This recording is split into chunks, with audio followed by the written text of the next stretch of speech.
You see a lot of ads, right? I do. See a lot of them. We were talking about some ads earlier that you saw that were terrible. A lot of them are terrible, Mike. A lot of them are terrible. What makes an ad terrible? Fundamentals. They lack fundamentals.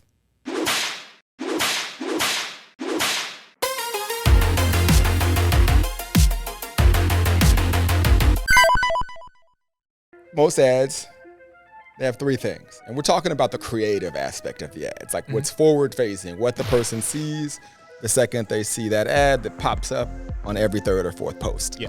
So number one, it's the messaging, right? So typically this is the part of the ad that identifies who the ad is for. That's typically always just messed up. And then you got the ad creative, right? And essentially that's like the visual call out, all right? It's basically like the ad is screaming something, typically the wrong thing, but it should be screaming out the ideal client, right? And then the third thing would be the copy. The copy is basically the end user, the person running the ad, just addressing exactly the outcome of what's gonna happen if they click on that button and continue to move forward. And most people have something wrong in those three, all of them, but even one of those things off could cause your ad to just not convert. Dang. That was heavy. There's that word again, heavy. Why are things so heavy in the future? Is there a problem with the Earth's gravitational pull? That was heavy? You act like they died. I mean, and maybe they did. Look, we're talking about ads here. Okay. Talking about ads. We're talking about their livelihood, their business. Well, that being said, they in trouble. They in trouble. before we move forward, get into the details, hit that like button. You'll enjoy this video. All right, let's keep going. All right, so messaging. Break that down for us. Most of the time, the ad messaging is just not clear, right? So it's pretty much just, an image with a lot of stuff that's really busy or some video that doesn't clearly call out the ad is for. And that's the purpose of the ad. I think what people have to realize is that, specifically on social media and honestly, even on like an ad platform like YouTube, the algorithm is very, very smart, right? So even you just typing, if you're running ads online, like if that's like the first sentence on the border, when people see that, if you're running ads online, obviously that individual is going to be more engaged, right? So having an ad that clearly is calling out your ideal user, one, will help you essentially make the ad optimize faster and help you avoid these clicks that you don't want. So for example, think of like just fast food, right?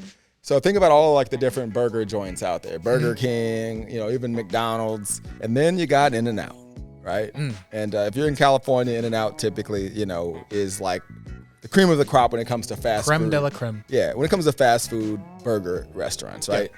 And one of the reasons, if you're just kind of relating it to messaging, is I don't know, how many times have you seen like a commercial with like some new burger or some new food item coming out from like one of these restaurants? They make it look juicy. They make it look great, right? Delicious. You go to that place and you order it. It looks like someone just grabbed that burger, threw it in a bucket of water and told you to eat it. It comes back soggy. It looked like it was this big. You come back. It's like those old school Wendy commercials where it was like, where's the beef?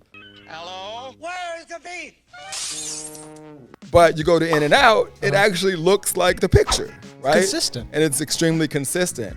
And some people argue In-N-Out's overrated, but you can't tell me that it doesn't look like the picture. You can't tell me that it doesn't taste exactly the same every single time. That is true. Right? So when it comes to your ad messaging, if the messaging is off, then the whole entire ad process is going to be off. And even more long term, it's going to start putting your ad in front of people who thinks it's interested. And a lot of times that can happen by you simply not having a clear message. For example, you could be getting clicks of people that aren't interested at all. And then what does the algorithm think, at least for a short period of time? Whoever those people are that are clicking, let's put it in front of more of those people who aren't interested at all, right? Okay. So if you have a clear message, then again, it just helps the overall performance of your ad. And that's why messaging is so important. You talk about creative. Break that down. So the creative is like what's forward facing. Like typically it's an image or it's the actual video. And one of the mistakes people make is that they assume that people are gonna watch the video, right? It's really people wild. Don't watch the video? Yeah, it's funny. A lot of people won't watch the entire ad. They'll see just what they need to see, just enough of it, and then they'll just click the learn more button. So you have to be very careful about what you put on your video creative. So for example, most videos, especially if they don't have a border or aren't clear, you have to be, put some type of text or something on the video because you have to assume that people aren't going to watch it. And not only are they not going to watch it, 100% of the time when the video initially shows up in your newsfeed, it's muted. So, if you don't have any type of text or any kind of subtitles, then it just looks like a video playing, and people either one scroll through or click before they actually realize that it's for them or not for them. So, and that all affects the overall performance of your ad. So if you'll notice, like with a lot of the ads that we do, we try to tell the story without you even having to watch the video. Right. And a lot of people don't do that. So, I know we have a couple ads I'm thinking of here. One is, for example, the ad that we run where I'm slapping the brick wall page, right? So we're basically saying, negative 80%. It says brick wall page, and there's a brick wall page and an opt-in form right there. And you keep seeing me hit it, right? So if anybody's using a sales funnel or anyone has used a brick wall page before, even if they didn't even listen to the ad, they kind of get the gist of what that ad is all about, right? Yeah. Another one is like the car ad, right? The ad where I come out of the car and kind of go into the office. Right.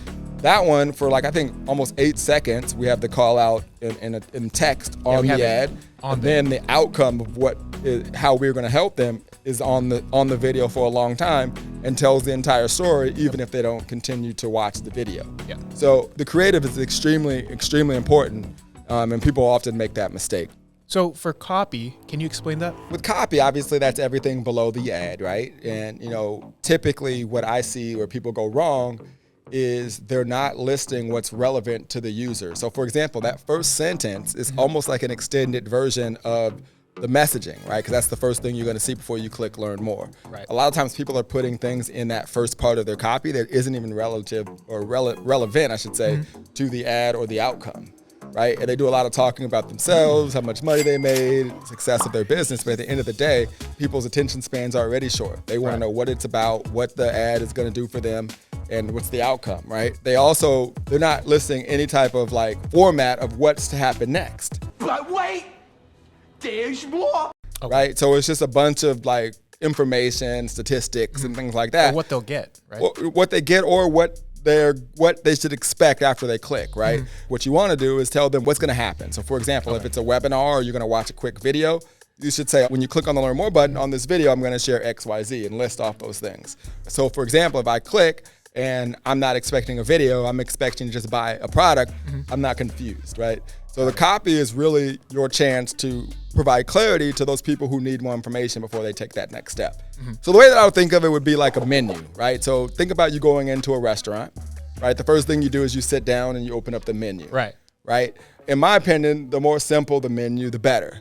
And I think if I were to use this as an example of what people are doing wrong, if you've ever been to a restaurant and there's a bunch of stuff on the menu, and let's just for the sake of this conversation, say that we're at a barbecue restaurant, and you open up the menu and there's all this other food, like Chinese food and other things not relative to a barbecue restaurant. You're like, why is all of this on the menu? Right. So when you go to copy and there's all this stuff about themselves that they're talking about, stats about the business, not clear of what's going to happen when they actually click, I think you're wasting a lot of that information, that space that you could be using to really get the person excited for the click. Okay, the less you can get a person to have to guess what's going to happen next, the more you can get them to be excited about actually moving forward, excited about the promise that you're making, the better off your ad is going to actually perform. So for someone that just needs a little bit more information to break this down, can you do that for them? I would step back and just, in terms of just thinking about, messaging, thinking about creative, thinking about copy. Those three things are make a whole, right? It makes the ad, the forward-facing ad itself, right? Those are the three things that you need in every single ad. And it's almost like anything in life. You could be good at a couple things, but if one thing's off, it affects the overall performance of everything. And if you just take a basketball player like Kobe Bryant, right? If you ever listen to interviews of people talking about Kobe, no one's going to say he was the most athletic. No one's going to say he was even the best shooter. But what they all say is that he was just well-rounded in all of the elements of basketball and above average in all of the elements. So for example, let's just think about it. So you got mindset, right? There was no one more strong-minded than Kobe, right? Then you've got shooting, you got passing. Wait, okay. Oh, he didn't pass. That's what a lot of people think, right? But if you think about the key moments in Kobe's career, and this is actually a good example, think about the game where he threw the alley-oop pass to Shaq. Okay, they were down, and he made a pass which I don't think very many people would have been able to make. I remember a game specifically like when we beat the Celtics. Love beating the Celtics. And he was having an off shooting night. But I believe he led the team in assists, rebounds, and steals that game. Right? So all of the components of basketball, Kobe had. Right? And that's the difference between Kobe and that 12th man on the roster. Right? So when you think about like the ad itself, really focus on those three things. You don't have to necessarily be the best at all of them, but really be conscious of like, the end user is getting interrupted. They're seeing my ad. Okay, what can I do to be the best in those three categories? And typically you'll start to get better clicks to the next step.